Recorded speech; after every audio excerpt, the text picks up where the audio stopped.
Students India English speaking course. കേരളത്തിലെ ഏറ്റവും മികച്ച മൾട്ടിമീഡിയ വിദ്യാഭ്യാസ പ്രസിദ്ധീകരണമായ സ്റ്റുഡൻസ് ഇന്ത്യ കുട്ടികൾക്കായി തയ്യാറാക്കിയിരിക്കുന്ന ബേസിക് ഇംഗ്ലീഷ് സ്പീക്കിംഗ് കോഴ്സാണിത്.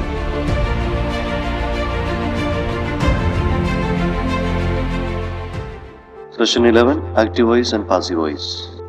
പ്രായോഗിക ജീവിതത്തിൽ വ്യത്യസ്തമായ സാഹചര്യങ്ങളിൽ വ്യത്യസ്തരായ വ്യക്തികളുമായി നമുക്ക് ആശയവിനിമയം നടത്തേണ്ടതുണ്ടല്ലോ. അതിനുള്ള പരിശീലനത്തിന്റെ പ്രാരംഭമായിട്ടാണ് നാം ടെൻസിന്റെ വിവിധ രൂപങ്ങൾ പരിചയപ്പെട്ടത്. നമ്മുടെ മനസ്സിലുള്ളത് കേൾക്കുന്ന ആളിന് ശരിയായി മനസ്സിലാകുന്ന രീതിയിലുള്ളതായിരിക്കണമല്ലോ നമ്മുടെ ഭാഷ. അതുപോലെ നമ്മോട് സംസാരിക്കുന്ന ആൾ പറയുന്നത് നമുക്ക് ശരിയായി മനസ്സിലാകണമല്ലോ. അതിനുവേണ്ടിയാണ് നാം ടെൻസിന്റെ രൂപങ്ങൾ പഠിച്ചത്. നാം പഠിച്ച രൂപങ്ങൾക്ക് വെർബിന്റെ ആക്റ്റീവ് ഫോംസ് എന്നാണ് പറയുന്നത്. അവയിൽ ഓരോന്നിനും പാസീവ് ഫോംസ് ഉണ്ട്. പാസീവ് ഫോംസും കൂടി മനസ്സിലാക്കിയ ശേഷം നമുക്ക് കമ്മ്യൂണിക്കേറ്റീവ് വിഭാഗത്തിലേക്ക്, അതായത് ആശയവിനിമയ വിഭാഗത്തിലേക്ക് കടക്കാം.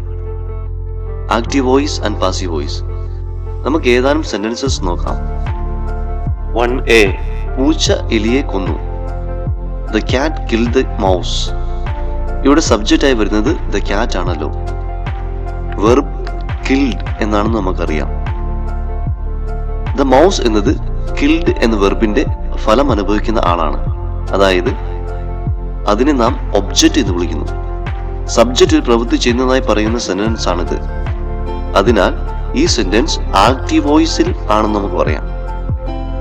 ഈ വാക്യത്തിന്റെ ആശയത്തിന് ഒട്ടും വ്യത്യാസം വരാതെ തന്നെ നമുക്ക് മറ്റൊരു രീതിയിൽ അവതരിപ്പിക്കാം. അതാണ് ഇനി പറയാൻ പോകുന്നത്.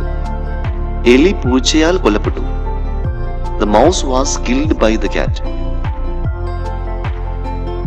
1A കിൽഡ് എന്ന വെർബിന്റെ ഒബ്ജക്റ്റ്, അതായത് ദ മൗസ് 1B സെന്റൻസിന്റെ സബ്ജക്റ്റ് ആയി വന്നിരിക്കുന്നു. 1A ദ ക്യാറ്റ് പ്രവൃത്തി ചെയ്യുന്ന ആളും, അതായത് ഡൂവർ ഓഫ് ആക്ഷൻ എന്നാണ് പറയുന്നത്. ദ മൗസ് പ്രവൃത്തിയുടെ ഫലം അനുഭവിക്കുന്ന ആളുമാണ്, അതായത് സഫറർ. ഡൂവർ, സഫറർ എന്നീ പദങ്ങൾ ശ്രദ്ധിക്കുമല്ലോ. ഇവ ഇനിയും പല പ്രാവശ്യം ഉപയോഗിക്കുന്നതാണ്. അതായത് 1B വെർബിന്റെ സഫറർ ആണ് സബ്ജക്റ്റ്. വെർബിന്റെ രൂപം ഇതാണെങ്കിൽ, അതായത് വാസ് കിൽഡ് എന്നതാണെങ്കിൽ, വെർബിന്റെ വോയിസ് പാസീവും സെന്റൻസ് പാസീവ് വോയിസും ആണെന്ന് പറയാം. പാസീവ് വോയിസിൽ സബ്ജക്റ്റ് പ്രവൃത്തിയുടെ സഫറർ ആയിരിക്കും. അപ്പോൾ വോയിസ് എന്നാൽ എന്താണ്? സബ്ജക്റ്റ് ഒരു പ്രവൃത്തി ചെയ്യുന്നതായിട്ടോ സബ്ജക്റ്റ് ഒരു പ്രവൃത്തിയുടെ ഫലം അനുഭവിക്കുന്നതായിട്ടോ എന്ന് കാണിക്കുന്ന വെർബിന്റെ ഫോം ആണ് voice. In active voice the subject is the doer. In passive voice subject is the sufferer. Sentence 1A 1B verbs ഏതൊക്കെയാണെന്ന് കൂടി നോക്കാം. 1A the cat killed the mouse. ഇവിടെ കിൽഡ് എന്നതാണല്ലോ വെർബ്. ഇതിന്റെ ടെൻസ് ഫോം സിമ്പിൾ പാസ്റ്റ് ആണെന്ന് അറിയാമല്ലോ. 1B the mouse was killed by the cat. ഇവിടെ was killed എന്നതാണല്ലോ വെർബ്. ഒരു കാര്യം ഇവിടെ ശ്രദ്ധിക്കണം. വാസ് കിൽഡ് എന്ന വെർബിലെ കിൽഡ് എന്ന ഭാഗം സിമ്പിൾ പാസ്റ്റ് അല്ല. പിന്നെയോ കിൽ എന്ന വെർബിന്റെ പാസ്റ്റ് പാർട്ടിസിപ്പിൾ അഥവാ V3 ഫോം ആണ്. ഏതാനും ഉദാഹരണങ്ങൾ കൂടി നോക്കാം. സിമ്പിൾ പാസ്റ്റ് ടെൻസിൽ ഉള്ളത് തന്നെ എടുക്കാം. 2A ലിൻഡ ഒരു കത്തെഴുതി. Linda wrote a letter. ഈ സെന്റൻസിൽ ലിൻഡ ആണല്ലോ സബ്ജക്റ്റ്. എ ലെറ്റർ എന്നത് ഒബ്ജക്റ്റ്. റോട്ട് എന്നത് വെർബാണെന്ന് അറിയാമല്ലോ. സബ്ജക്റ്റ് ഡുവർ ആയതിനാൽ സെന്റൻസ് ആക്റ്റീവ് വോയിസിലാണ്. ഈ ആശയത്തിന്റെ വിഭിന്ന രൂപം കൂടി നോക്കാം. 2B ഒരു കത്ത് ലിൻഡയാൽ എഴുതപ്പെട്ടു. A letter was written by Linda. ഇവിടെ സഫററായ എ ലെറ്റർ ആണ് സബ്ജക്റ്റ്. അതിനാൽ സെന്റൻസ് പാസീവ് വോയിസിലാണ്. വെർബ് ഫോം ശ്രദ്ധിക്കുമല്ലോ. 2A വെർബായ റോട്ട് സിമ്പിൾ പാസ്റ്റ് ആണല്ലോ. 2B passive verb simple past തന്നെയാണ്. എന്നാൽ വാസ് റിട്ടൺ എന്ന് ഫോം മാറിയിട്ടുണ്ട്. ഇവിടെ റിട്ടൺ എന്നത് റൈറ്റ് എന്ന V1 രൂപത്തിന്റെ പാസ്റ്റ് പാർട്ടിസിപ്പിൾ അഥവാ V3 ഫോം ആണ്. ഇനിയും നമുക്ക് students India English speaking course ഇനി നമുക്ക് പ്രസന്റ്, പാസ്റ്റ്, ഫ്യൂച്ചർ എന്നീ ടെൻസുകളിൽ ഓരോന്നിന്റെയും 4 ഫോംസിന്റെ ആക്റ്റീവ് ആൻഡ് പാസീവ് ഫോംസ് താരതമ്യം ചെയ്ത് പഠിക്കാം.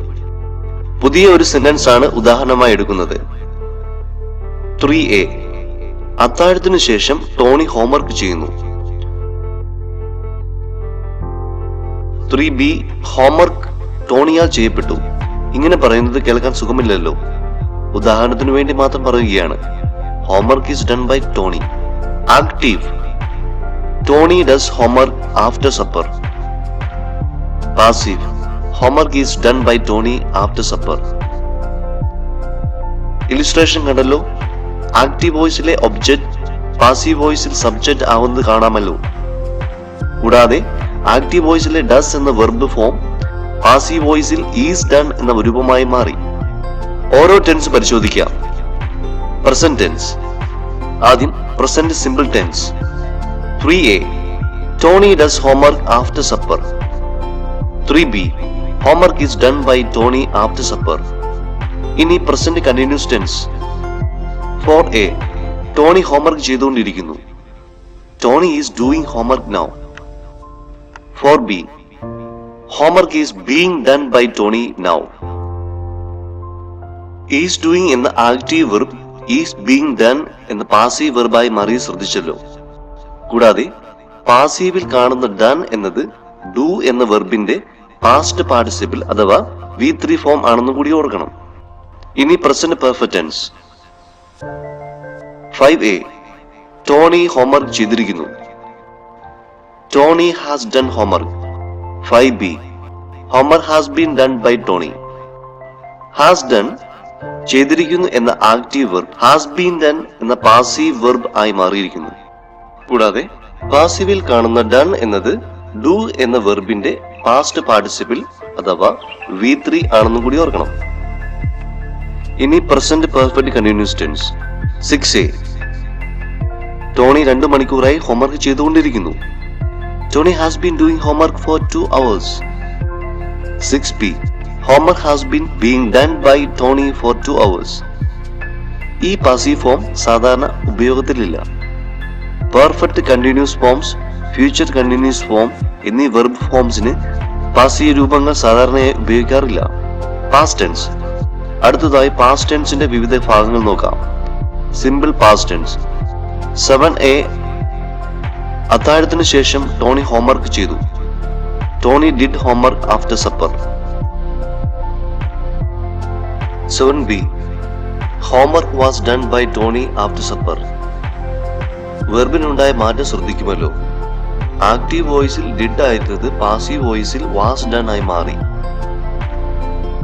പ്രസന്റ് ടെൻസിൽ ഈസ് ആയിരുന്നതിന് പകരമാണ് പാസ്റ്റ് ടെൻസിൽ വാസ് ആയിരിക്കുന്നത്. ഡൺ എന്നത് ഡു എന്നതിന്റെ പാസ്റ്റ് പാർട്ടിസിപ്പിൾ അഥവാ V3 ഫോം ആണ്. ഇത് വോയിസ് മാറുന്നതനുസരിച്ച് മാറുന്നില്ല. ഇനി പാസ്റ്റ് കണ്ടിന്യൂസ് ടെൻസ് നോക്കാം. 8A.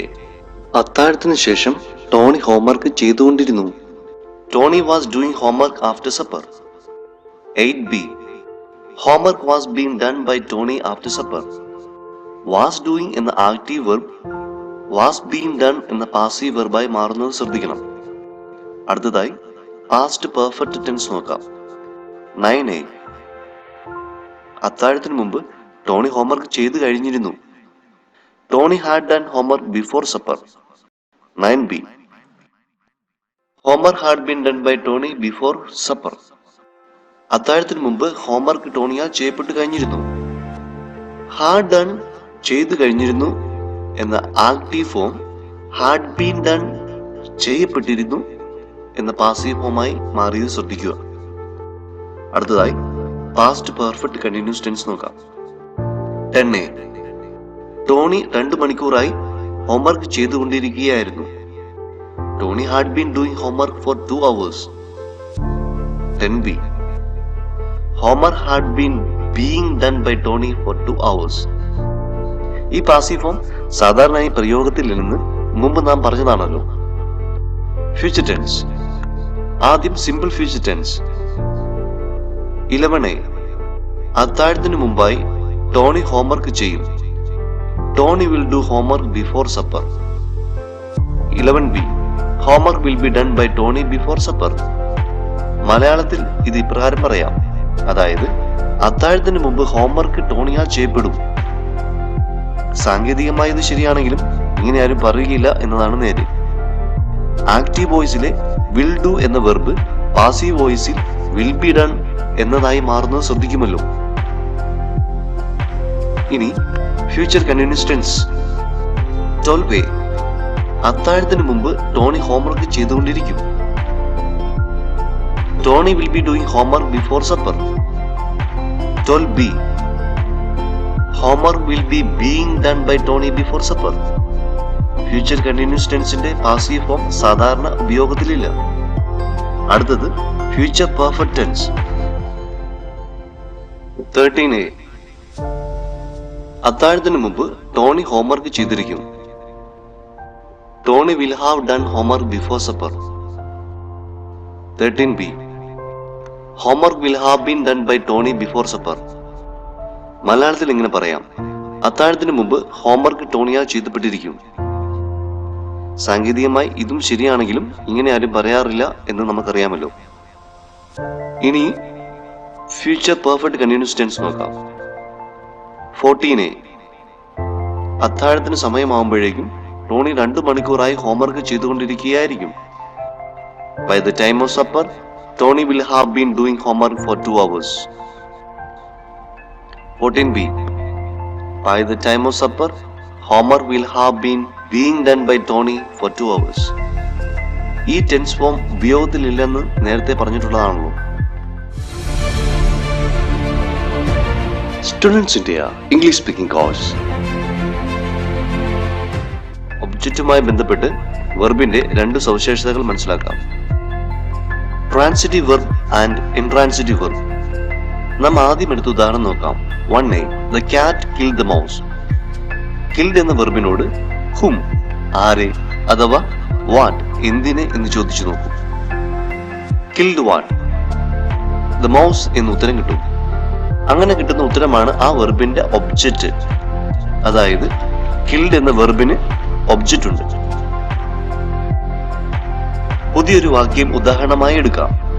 The cat sleeps on the mat. ഈ വാക്യത്തിൽ വെർബ് ഏതാണ്? സ്ലീപ്സ് എന്നതാണല്ലോ. ഈ വെർബിനോട് ഹും, ആരെ ഉറങ്ങി, ഓർ വാട്ട്, എന്തിനെ ഉറങ്ങി എന്ന് ചോദിക്കാമോ? അങ്ങനെ ചോദിക്കാൻ പറ്റില്ലല്ലോ. ചോദിച്ചാൽ തന്നെ ഉത്തരം കിട്ടുകയുമില്ല. അതായത് സ്ലീപ്സ് എന്ന വെർബിന് ഒബ്ജക്റ്റ് ഇല്ല. ഒബ്ജക്റ്റ് ഉള്ള വെർബിനെ ട്രാൻസിറ്റീവ് വെർബ് എന്ന് വിളിക്കുന്നു. മലയാളത്തിൽ സകർമ്മക ക്രിയ. ഒബ്ജക്റ്റ് ഇല്ലാത്ത വെർബിനെ ഇൻട്രാൻസിറ്റീവ് വെർബ് എന്ന് വിളിക്കുന്നു. മലയാളത്തിൽ അകർമ്മക ക്രിയ. അങ്ങനെയെങ്കിൽ ഇൻട്രാൻസിറ്റീവ് വെർബിന് പാസീവ് വോയിസ് ഉണ്ടാവുമോ? അത് സാധ്യമല്ലല്ലോ. എന്താണ് കാരണം? കാരണം അതിന് ഒബ്ജക്റ്റ് ഇല്ല, അഥവാ സഫർ ഇല്ല. സഫർ ഉണ്ടെങ്കിൽ മാത്രമേ സബ്ജക്റ്റ് ആക്കി വെച്ച് പാസീവ് വോയിസിലുള്ള സെന്റൻസ് ഉണ്ടാക്കാൻ കഴിയൂ എന്ന് നമുക്കറിയാം. നോക്കൂ, active the cat killed the mouse. Passive the mouse was killed by the cat. ഈ ഉദാഹരണത്തിൽ killed എന്ന വെർബ് ട്രാൻസിറ്റീവ് വെർബാണ്. ഇനി ഇൻട്രാൻസിറ്റീവ് വെർബായ സ്ലീപ്സ് വെച്ച് നോക്കാം. Active the cat sleeps. Sleeps എന്ന വെർബിന് സഫർ ഇല്ല, അതായത് ഒബ്ജക്റ്റ് ഇല്ല. അതിനാൽ ഈ വാക്യത്തിന് പാസീവ് വോയിസ് ഫോം ഇല്ല. ഇനി രണ്ടാമത്തെ സവിശേഷത നോക്കാം. verbs with 2 objects. 2 objects ഉള്ള verbs. ഒരു ഉദാഹരണം നോക്കാം. Simon gave Lucy a phone. Lucy is Simon's daughter. ഈ വാക്യത്തിൽ gave എന്നതാണുള്ള വെർബ്. വെർബിനോട് നമുക്ക് whom എന്നും what എന്നും ചോദിച്ചു നോക്കാം. Whom did Simon give the phone? The answer is Lucy. Lucy എന്ന് ഉത്തരം കിട്ടും. അതിനാൽ gave എന്ന വെർബിന്റെ ഒബ്ജക്റ്റ് ആണ് Lucy. Whom did Simon give the phone to എന്ന് ചോദിക്കുന്നതാണ് ഭംഗി. ഇനി നമുക്ക് വെർബിനോട് what എന്ന് ചോദിക്കാം. What did Simon give Lucy? The answer is a phone. A phone എന്ന് ഉത്തരം കിട്ടും. അതുകൊണ്ട് ഗെയിം എന്ന വെർബിന്റെ ഒബ്ജക്റ്റ് ആണ് എ ഫോൺ. ഇതിൽ നിന്ന് നമുക്ക് എന്ത് മനസ്സിലാക്കാം? വെർബിന് രണ്ട് ഒബ്ജക്ട്സ് ഉള്ള സാഹചര്യങ്ങളുണ്ട്. വെർബിന് ശേഷം ആദ്യം വരുന്ന ഒബ്ജക്റ്റിനെ ഇൻഡയറക്റ്റ് ഒബ്ജക്റ്റ് എന്ന് വിളിക്കുന്നു. ഇൻഡയറക്റ്റ് ഒബ്ജക്റ്റിന് ശേഷം വരുന്ന ഒബ്ജക്റ്റിനെ ഡയറക്റ്റ് ഒബ്ജക്റ്റ് എന്ന് വിളിക്കുന്നു. വെർബിന് രണ്ട് ഒബ്ജക്റ്റ് ഉണ്ടെങ്കിൽ അത്തരം സെന്റൻസിന് രണ്ടു തരം പാസീവ് ഫോംസ് ഉണ്ടാകണമല്ലോ എന്ന് നിങ്ങൾ കരുതുന്നില്ലേ? ഉണ്ട്. നോക്കൂ. Simon gave Lucy a phone. Indirect object Lucy, direct object a phone. നമുക്ക് പാസീവ് ഫോംസ് പറഞ്ഞു നോക്കാം. ആദ്യം ഇൻഡയറക്റ്റ് ഒബ്ജക്റ്റ് അടിസ്ഥാനമാക്കി പറയാം. Lucy was given a phone by Simon. ഇനി ഡയറക്റ്റ് ഒബ്ജക്റ്റിനെ അടിസ്ഥാനമാക്കി പറയാം. A phone was given to Lucy by Simon. Students India English speaking course. എല്ലാ ടെൻസ് ഫോംസിന്റെയും ആക്റ്റീവ് വോയിസും പാസീവ് വോയിസും ഒരു പട്ടികയായി ഒരുമിച്ച് തരാം. ഒബ്ജക്റ്റ് ഏകവചനമായിരിക്കുമ്പോഴും ഒബ്ജക്റ്റ് ബഹുവചനമായിരിക്കുമ്പോഴും ഉള്ളവ തന്നിരിക്കുന്നു. ഒരു പുതിയ വാക്യം ഉദാഹരണമായി എഴുതിയിരിക്കുന്നു. Different tense forms, active voice and passive voice. വിവിധ ടെൻസ് രൂപങ്ങൾ ആക്റ്റീവ് വോയിസിലും പാസീവ് വോയിസിലും. Present tense, simple present tense, active voice. Helen sings a song. Present continuous, active voice. Helen is singing a song. Passive voice. A song is being sung by Helen. Present perfect, active voice. Helen has sung a song. Passive voice. A song has been sung by Helen. Present perfect continuous. Helen has been singing a song. Passive voice, uncommon. Plural object, simple present tense, active voice. Helen sings songs. Present continuous tense, active voice. Helen is singing songs. Passive voice, songs are being sung by Helen. Present perfect, active voice. Helen has sung songs. Passive voice, songs have been sung by Helen. Present perfect continuous, active voice. Helen has been singing songs. Passive voice, uncommon. Past tense, singular object, simple past, active voice. Helen sang a song. Passive voice, a song was sung by Helen. Past continuous, active voice. Helen was singing a song. Passive voice, a song was being sung by Helen. Past perfect, active voice. Helen had sung a song. Passive voice, a song had been sung by Helen. Past perfect continuous, active voice. Helen had been singing a song. Passive voice, uncommon.